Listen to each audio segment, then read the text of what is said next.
नमस्कार। गीता के मनोविज्ञान के इस सीरीज में आपका पुनः स्वागत है। आज हम गीता के 14वें अध्याय का मनोवैज्ञानिक विश्लेषण करेंगे। गीता का 14वां अध्याय गुणत्रय विभाग योग के नाम से जाना जाता है। इस अध्याय में भगवान मनुष्य के तीनों प्रकृति अर्थात सतगुण, रजोगुण और तमोगुण की विस्तार पूर्वक चर्चा करते हैं। श्री भगवान कहते हैं, ज्ञानों में भी अति उत्तम उस परम ज्ञान को मैं फिर कहूँगा, जिसको जानकर सब मुनिजन इस संसार से मुक्त होकर परम सिद्धो प्राप्त हो गए हैं। इस ज्ञान को आश्रय करके अर्थात धारण करके मेरे स्वरूप को प्राप्त हुए पुरुष सृष्टि के आदि में पुनः उत्पन्न नहीं होते। हे अर्जुन, मेरी महत ब्रह्म रूप मूल प्रकृति संपूर्ण भूतों की योनि है, अर्थात गर्भाधान का स्थान है, और मैं उस योनि में चेतन समुदाय रूप गर्भ को स्थापन करता हूँ। उस जड़ चेतन के संयोग से सब भूतों की उत्पत्ति होती है। हे अर्जुन, नाना प्रकार की योनियों में जितनी मूर्तियाँ अर्थात शरीर धारे प्राणी उत्पन्न होते हैं, प्रकृति तो उन सब की गर्भ धारण करने वाली माता है, और मैं बीज को स्थापन करने वाला पिता हूँ। अर्थात श्री कृष्ण अर्जुन को इतना ज्ञान दे चुके हैं, फिर भी अर्जुन पर कायरता इस प्रकार हावी है कि वो परमात्मा को भी अनसुना कर रहे हैं और अपने धर्म से भागना चाहते हैं। फिर भी भगवान उन्हें उनके कर्तव्य से भागने देना नहीं चाहते, क्योंकि उन्होंने अर्जुन के निहित जो तय किया है उसे तो अर्जुन को करना ही है, चाहे जैसे भी भगवान उन्हें राजी करे। श्री कृष्ण उनको समझा रहे हैं कि जिनके लिए उन्हें मोह है और जिनसे उसे भय है, वे तो मात्र मूर्तियां ही है, क्योंकि परमात्मा ही उनके और सबके जीवन और मृत्यु का कारण है। तो भय और मोह का तो कोई प्रश्न ही नहीं है। आगे भगवान कहते हैं, हे अर्जुन, सत्वगुण, रजोगुण और तमोगुण ये प्रकृति उत्पन्न तीनों गुण अविनाशी जीवात्मा को शरीर में बांधते हैं। हे निष्पाप, उन तीनों में सत्व गुण तो निर्मल होने के कारण प्रकाश करने वाला और विकार रहित है। वह सब सुख के संबंध से और ज्ञान के संबंध से अर्थात उसके अभिमान से बांधता है। हे अर्जुन, राग रूप रजोगुण को कामना और आसक्ति से उत्पन्न जान। वह इस जीवात्मा को कर्मों के और उनके फल के संबंध से बांधता है। हे अर्जुन, सब देहाभिमानियों को मोहित करने वाले तमोगुण को तो अज्ञान से उत्पन्न जान। वह इस जीवात्मा को प्रमाद, आलस्य और निद्रा के द्वारा बांधता है। हे अर्जुन, सत्वगुण सुख में लगाता है और रजोगुण कर्म में तथा तमोगुण तो ज्ञान को ढककर प्रमाद में भी लगाता है। हे अर्जुन, रजोगुण और तमोगुण को दबाकर सत्वगुण, सत्वगुण और तमोगुण को दबाकर रजोगुण, वैसे ही सत्वगुण और रजोगुण को दबाकर तमोगुण होता है अर्थात बढ़ता है। जिस समय इस देह में तथा अंतःकरण और इंद्रियों में चेतना और विवेक शक्ति उत्पन्न होती है, उस समय ऐसा जानना चाहिए कि सत्वगुण बढ़ा है। हे अर्जुन, रजोगुण के बढ़ने पर लोभ, प्रवृत्ति, स्वार्थ बुद्धि से कर्मों का सकाम भाव से आरंभ, अशांति और विषय भोगों की लालसा, ये सब उत्पन्न होते हैं। हे अर्जुन, तमोगुण के बढ़ने पर अंतःकरण और इंद्रियों में अप्रकाश, कर्तव्य कर्मों में अप्रवृत्ति और प्रमाद अर्थात व्यर्थ चेष्टा और निद्रादि अंतःकरण की मोहिनी वृत्तियां, ये सब ही उत्पन्न होते हैं। जब यह मनुष्य सत्वगुण की बुद्धि में मृत्यु को प्राप्त होता है, तब तो उत्तम कर्म करने वालों के निर्मल दिव्य स्वर्ग आदि लोकों को प्राप्त होता है। रजोगुण के बढ़ने पर मृत्यु को प्राप्त होकर कर्मों की आसक्ति वाले मनुष्यों में उत्पन्न होता है, तथा तमोगुण के बढ़ने पर मरा हुआ मनुष्य कीट, पशु आदि मूढ़ योनियों में उत्पन्न होता है।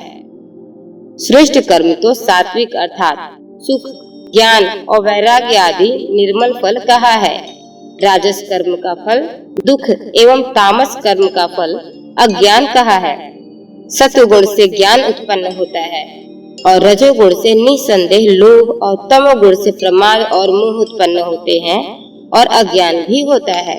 सत्वगुण में स्थित पुरुष स्वर्ग आदि उच्च लोकों को जाते हैं। रजोगुण में स्थित राजस पुरुष मध्य में अर्थात मनुष्य लोक में ही रहते हैं और तमोगुण के कार्य रूप निद्रा प्रमाद और आलस्य आदि में स्थित तामस पुरुष अधोगति को अर्थात कीट पशु आदि नीच योनियों को तथा नरकों को प्राप्त होते हैं।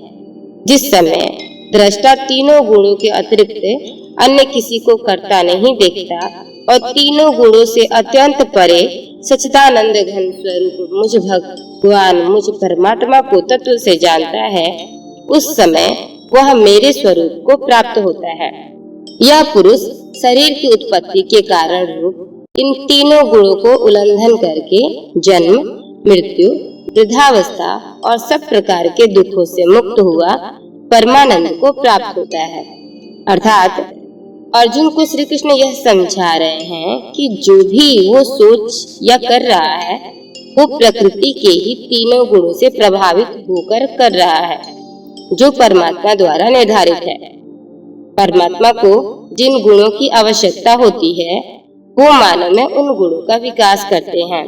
उस पर मानव की कोई रुचि नहीं होती है, परंतु उन गुणों को मनुष्य अपना गुण समझकर उसके अनुरूप व्यवहार करते हैं। बस यही मनुष्य की दुविधा है। जब कोई भी धर्म के अनुकूल कार्य होता है तो वो सत्वगुण है। जो कर्म के लिए प्रेरित करे वो रजोगुण, और जो भोग के लिए अथवा अपना जीवन भोग में व्यर्थ करते हैं वो है तमोगुण। प्रकृति जो सुचारू रूप से चलाने के लिए इन गुणों का होना अनिवार्य है और सब में ये गुण पाए जाते हैं। मनुष्य को यही समझना है कि ये परमात्मा द्वारा निर्देशित है और परिस्थिति के अनुसार प्रकट होते हैं। इससे किसी को भी व्यक्तिगत खुश और दुखी होने की आवश्यकता नहीं है। फिर अर्जुन कहते हैं, इन तीनों गुणों से अतीत पुरुष किन किन लक्षणों से युक्त होता है और किस प्रकार के आचरणों वाला होता है, तथा हे प्रभु मनुष्य किस उपाय से इन तीनों गुणों से अतीत होता है। तब इसके उत्तर में श्री कृष्ण कहते हैं, हे अर्जुन, जो पुरुष सत्व गुण के कार्य रूप प्रकाश को और रजोगुण के कार्य रूप प्रवृत्ति को तथा तमो गुण के कार्य रूप मोह को भी न तो प्रवृत्त होने पर उनसे द्वेष करता है और न निवृत्त होने पर उनकी आकांक्षा करता है, जो साक्षी के सदृश स्थित हुआ गुणों के द्वारा विचलित नहीं किया जा सकता और गुण ही गुणों में बरतते हैं, ऐसा समझता हुआ जो सच्चिदानंद घन परमात्मा में एक ही भाव से स्थित रहता है एवं उस स्थिति से कभी विचलित नहीं होता, जो निरंतर आत्म भाव में स्थित दुख सुख को समान समझने वाला, मिट्टी पत्थर और स्वर्ण में समान भाव वाला, ज्ञानी प्रिय तथा अप्रिय को एक सा मानने वाला और अपनी निंदा स्तुति में भी समान भाव वाला है, जो मान और अपमान में सम है, मित्र और वैरी के पक्ष में भी सम है एवं संपूर्ण आरंभों में कर्तापन के अभिमान से रहित है, वह पुरुष गुणातीत कहा जाता है। और जो पुरुष अव्यभिचारी भक्ति योग के द्वारा मुझको निरंतर भजता है वह भी इन तीनों गुणों को भली भांति लांघ कर सच्चिदानंद घन ब्रह्म को प्राप्त होने के लिए योग्य बन जाता है, क्योंकि उस अविनाशी परम ब्रह्म और अमृत का तथा नित्य धर्म और अखंड एक रस आनंद का आश्रय मैं हूँ। अर्थात अर्जुन फिर भी नहीं समझ पा रहे हैं या यूं कहें कि समझना नहीं चाह रहे हैं कि जो भी परिस्थिति है वो परमात्मा का ही खेल है। भगवान बताना चाहते हैं कि जब परिस्थिति जैसी है उसमें अर्जुन को रजोगुण की आवश्यकता है, जिसमें वो अपने कर्म को परमात्मा की इच्छा समझकर उन्हें करना चाहिए। इसमें उसे जीत या हार, मान या अपमान, मित्र या बैरी नहीं देखना है। अर्जुन को ये संपूर्ण रूप से परिस्थिति के अनुकूल और परमात्मा को कर्ता समझकर कार्य करना ही उत्तम है। इसी में ही अर्जुन का कल्याण है।